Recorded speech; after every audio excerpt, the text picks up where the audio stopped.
Hello friends, आप देख रहे हैं life style success point YouTube channel को। हमारे चैनल को सब्सक्राइब जरूर कर रहे हैं। बढ़ते हैं आज की कहानी की ओर। किसी शहर के रेलवे स्टेशन पर एक भिखारी रहता था। वह वहां आने जाने वाली रेलगाड़ियों में बैठे यात्रियों से भीख मांगकर अपना पेट भरता था। एक दिन जब वह भीख मांग रहा था तो सूट बूट पहने एक लंबा सा उसे व्यक्ति दिखा। उसने सोचा कि यह व्यक्ति बहुत अमीर लगता है, इससे भीख मांगने पर यह मुझे जरूर अच्छे पैसा देगा। वह उस लंबे व्यक्ति से भीख मांगने लगा। भिखारी को देखकर उस लंबे व्यक्ति ने कहा, तुम हमेशा मांगते ही हो क्या, कभी किसी को कुछ देते भी हो? भिखारी बोला, साहब मैं तो भिखारी हूँ, हमेशा लोगों से मांगता ही रहता हूँ। मेरी इतनी औकात कहाँ है कि मैं किसी को कुछ दे सकूं।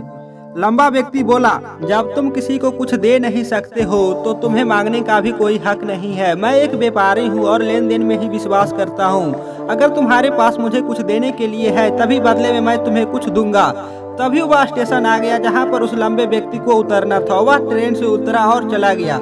इधर भिखारी उसकी कही गई बात के बारे में सोचने लगा। उस लंबे व्यक्ति के द्वारा कही गई बात उस भिखारी के दिल में उतर गई। वह सोचने लगा कि शायद मुझे भीख से अधिक पैसा इसलिए नहीं मिलता क्योंकि मैं उसके बदले में किसी को कुछ दे नहीं पाता हूँ। लेकिन मैं तो भिखारी हूँ, किसी को कुछ देने लायक भी नहीं हूँ। लेकिन कब तक मैं लोगों को बिना कुछ दिए मांगता ही रहूंगा। बहुत सोचने के बाद उस भिखारी ने निर्णय लिया कि जो भी व्यक्ति उसे भीख देगा तो उसके बदले में वह भी उस व्यक्ति को कुछ जरूर देगा। लेकिन अब उसके दिमाग में यह प्रश्न चल रहा था कि वह खुद भिखारी है तो भीख के बदले में वह दूसरों को क्या दे सकता है। इस बात को सोचते हुए 2 दिन हो गए, लेकिन उसे अपने प्रश्न का कोई उत्तर नहीं मिला था। तीसरे दिन जब वह स्टेशन के पास बैठा था तभी उसकी नज़र कुछ फूलों पर पड़ी जो कि स्टेशन के आसपास पौधों पर खिल रहे थे। उसने सोचा क्यों ना मैं लोगों की भीख के बदले कुछ फूल दे दिया करूं। उसको अपना यह विचार अच्छा लगा और उसने वहां से कुछ फूल तोड़ लिए। अब वह ट्रेन में भीख मांगने पहुंचा। अब जब भी कोई उसे भीख देता तो उसके बदले में वह भीख देने वाले व्यक्ति को कुछ फूल दे देता। उन फूलों को लोग खुश होकर अपने पास रख लेते थे। अब भिखारी रोज फूल तोड़ता और भीख के बदले में उन फूलों को लोगों में बांट देता था। कुछ ही दिनों में उसने महसूस किया कि अब उसे बहुत लोग भीख देने लगे हैं। वह स्टेशन के पास की सभी फूलों को तोड़ लाता था। जब तक उसके पास फूल रहते थे तब तक उसे बहुत से लोग भीख देते थे, लेकिन जब फूल बांटते बांटते खत्म हो जाते थे उसे भीख भी नहीं मिलती थी। अब रोज ऐसा ही चलता रहा। एक दिन जब वह भीख मांग रहा था तो उसने देखा कि वही लंबा व्यक्ति ट्रेन में बैठा है जिसकी वजह से उसे भीख के बदले में फूल देने की प्रेरणा मिली थी। वह तुरंत उस व्यक्ति के पास पहुंच गया और भीख मांगते हुए बोला, आज मेरे पास आपको देने के लिए कुछ फूल है, आप मुझे भीख दीजिए तो बदले में मैं आपको फूल दूंगा। उस लंबे व्यक्ति ने उसे भीख के रूप में कुछ पैसे दे दिए और भिखारी ने कुछ फूल उसे दे दिया। उस लंबे व्यक्ति को यह बात बहुत पसंद आई। वह बोला, वाह क्या बात है, आज तुम भी मेरी तरह एक व्यापारी बन गए हो। इतना कहकर फूल लेकर वह लंबा व्यक्ति अपने स्टेशन पर उतर गया। लेकिन उस लंबे व्यक्ति द्वारा कही गई बात एक बार फिर से उस भिखारी के दिल में उतर गई। वह बार बार उस लंबे व्यक्ति के द्वारा कही गई लाइन के बारे में सोचने लगा और बहुत खुश होने लगा। उसकी आंखें अब चमकने लगी।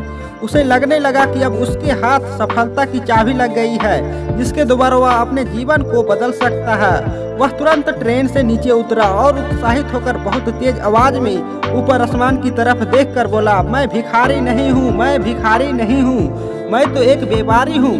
मैं भी उस लंबे व्यक्ति जैसा बन सकता हूँ, मैं भी अमीर बन सकता हूँ। लोगों ने उसे देखा तो सोचा कि शायद यह भिखारी पागल हो गया है और अगले दिन से वह भिखारी उस स्टेशन पर कभी नहीं दिखा।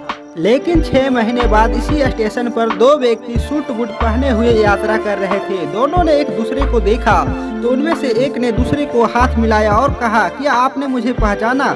दूसरा व्यक्ति बोला, नहीं, क्योंकि मेरे हिसाब से हम लोग पहली बार मिल रहे हैं। पहला व्यक्ति बोला, नहीं, आप याद कीजिए, हम पहली बार नहीं बल्कि तीसरी बार मिल रहे हैं। दूसरा व्यक्ति बोला, मुझे याद नहीं, वैसे हम पहले 2 बार कब मिले थे? अब पहला व्यक्ति मुस्कुराया और बोला, हम पहले भी 2 बार इसी ट्रेन में मिले थे। मैं वही भिखारी हूँ जिसको आपने पहली मुलाकात में बताया कि मुझे जीवन में क्या करना चाहिए और दूसरी मुलाकात में बताया कि मैं वास्तव में कौन हूँ।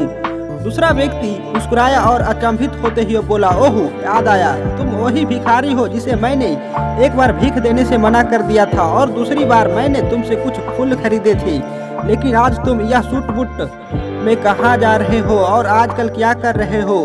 तब पहला व्यक्ति बोला, हाँ मैं वही भिखारी हूँ, लेकिन आज मैं फूलों का एक बहुत बड़ा व्यापारी हूँ और इसी व्यापार के काम से मैं दूसरे शहर में जा रहा हूँ। कुछ देर रुकने के बाद वह फिर से बोला, आपने मुझे पहली मुलाकात में प्रकृति का वह नियम बताया था, इसके अनुसार हमें तभी कुछ मिलता है जब हम कुछ देते हैं। लेन देन का यह नियम वास्तव में काम करता है। मैंने यह बहुत अच्छी तरह महसूस किया है, लेकिन मैं खुद को हमेशा भिखारी ही समझता रहा। इससे ऊपर उठकर मैंने कभी सोचा ही नहीं, और जब आपसे मुलाकात हुई तब आपने मुझे बताया कि मैं एक व्यापारी बन चुका हूँ। अब मैं समझ चुका था कि मैं वास्तव में एक भिखारी नहीं बल्कि व्यापारी बन चुका हूँ। मैंने समझ लिया था कि लोग मुझे इतनी भीख क्यों दे रहे हैं, क्योंकि वह मुझे भीख नहीं दे रहे थे बल्कि उन फूलों का मूल्य चुका रहे थे। सभी लोग मेरे फूल खरीद रहे थे क्योंकि इससे सस्ते फूल उन्हें कहाँ मिलते। मैं लोगों की नज़रों में एक छोटा व्यापारी था, लेकिन मैं अपनी नज़रों में एक भिखारी ही था। आपके बताने पर मुझे समझ आ गया कि मैं एक छोटा व्यापारी हूँ। मैंने ट्रेन में फूल बांटने से जो पैसे इकट्ठे किए थे उनसे बहुत से फूल खरीदे और फूलों का एक व्यापारी बन गया। यहाँ के लोगों को फूल बहुत पसंद है और उनकी इसी पसंद ने मुझे आज फूलों का एक बहुत बड़ा व्यापारी बना दिया। दोनों व्यापारी अब खुश थे और स्टेशन आने पर साथ साथ उतरे और अपने अपने व्यापार की बात करते हुए आगे बढ़ गए। तो दोस्तों, इस कहानी से हमें बहुत कुछ सीखने को मिलता है। कहानी में लंबा व्यापारी लेन देन के नियम को बहुत अच्छी तरह से जानता था। दुनिया के सभी बड़े व्यापारी इसी रूल को यूज करके बड़े व्यापारी बन पाए हैं। इस फॉर्मूले को उसने भिखारी को भी बताया। भिखारी ने इस नेचुरल रूल को अपना लिया और इसका असर उसके जीवन में साफ दिखाई देने लगा। वह जान चुका था कि उसे क्या करना चाहिए, लेकिन वह अपनी छोटी सोच के कारण खुद को एक भिखारी ही मानता रहा। वह स्वयं को नहीं पहचान पाया, वह अपने आत्मसम्मान को नहीं जगा पाया, जिसकी वजह से वह अपनी सोच को नहीं बदल पाया था। यह कहानी हमें बताती है कि यदि हम अपने सोच को बदल ले तो कुछ भी हासिल किया जा सकता है। यदि हम खुद को छोटा समझते रहेंगे तो हम हमेशा छोटा ही बने रहेंगे। बड़ा बनने के लिए हमें अपने विचारों को बदलना होगा, हमें खुद के बारे में बड़ा सोचना होगा, तभी हम बड़े बन पाएंगे। कहानी में भी भिखारी खुद को भिखारी ही समझता रहा और भिखारी ही बना रहा, लेकिन जब उसे पता चला कि वह तो एक व्यापारी है तो उसने अपना विचार बदला। अपने बारे में विचार बदलने से उसका जीवन भी बदल गया। उस लंबे व्यक्ति ने तो केवल उसका आत्मसम्मान जगा दिया था और वह इसी कारण आज भिखारी से एक बहुत बड़ा व्यापारी बन पाया था। उस लंबे व्यक्ति के बातों से उस भिखारी के जीवन में बहुत बड़ा बदलाव आया। वास्तव में उस भिखारी का सेल्फ रिस्पेक्ट जाग गया था, और सेल्फ रिस्पेक्ट और कुछ नहीं है बल्कि हमारे खुद के बारे में सोच होती है। आप भी प्रकृति के इस नियम को सीखिए, अपना आत्मसम्मान को जागृत कीजिए। जब तक आप किसी को कुछ नहीं देते हैं तब तक आपको कुछ हासिल नहीं होने वाला। यह प्रकृति का नियम है। अपनी सोच को बदलिए और उसे बड़ा बनाइए। अगर आपको यह कहानी पसंद आया तो हमें सब्सक्राइब जरूर करें। मिलते हैं नेक्स्ट वीडियो में किसी नए कहानी के साथ। जय हिंद।